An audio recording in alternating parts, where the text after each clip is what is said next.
దండుపాల్య part 1 వచ్చాక ఆ movie కెనడాలో బ్లాక్ బస్టర్ అయింది. వాళ్ళ ఊరి పేరు చెరగొడుతున్నారని ఆ ఊరి జనాలు ధర్నా కూడా చేశారు.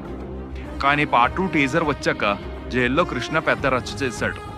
దండుపల్లి మూవీని ఆపాలని, ఆ మూవీ వల్ల తన ఊరికి ఇంకా తనకి చెడ్డ పేరు వస్తుందని అన్నాడు.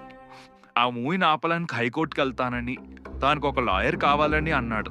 దండుపల్లి మూవీకి తనకి సంబంధం లేదన్నాడు. ఎలాంటి పర్సన్ తనని కాంటాక్ట్ అవ్వలేదని మీడియాకి లెటర్ రాశాడు. పార్ట్ 2 కూడా పెద్ద హిట్ అయింది. కృష్ణ మూవీ ప్రొడ్యూసర్ ఇంకా డైరెక్టర్స్ని చంపుతా అని అన్నాడు. బెళగావి జైల్లో పెద్ద క్రిమినల్స్ ఉండేవారు. ఇక్కడ అండర్ గ్రౌండ్ లో డార్క్ సెల్స్ ఉన్నాయి. బయటకు రావడానికి కొంచెం ఏరియాకి అలవెన్స్ లేదు. అన్ని సెక్యూరిటీ సిస్టమ్స్ వాళ్ళ రూమ్ పక్కనే ఉంటాయి. బయటకు వచ్చే ఛాన్సే లేరు. అందుకే అక్కడ దండుపాల్య బ్యాచ్ చాలా కఠినంగా శిక్ష తీసుకుంటున్నారు. అందుకే వాళ్ళు తప్పించుకోవాలన్నా అస్సలు వాళ్ళకి ఏ ఛాన్స్ కూడా లేదు. ఇది అక్కడ దండుపాల్యంలో జరిగిన కేసెస్ అండ్ వాళ్ళ హిస్టరీ. మీకేమైనా ఈ ఇన్సిడెంట్ గురించి తెలిస్తే కామెంట్ చేయండి.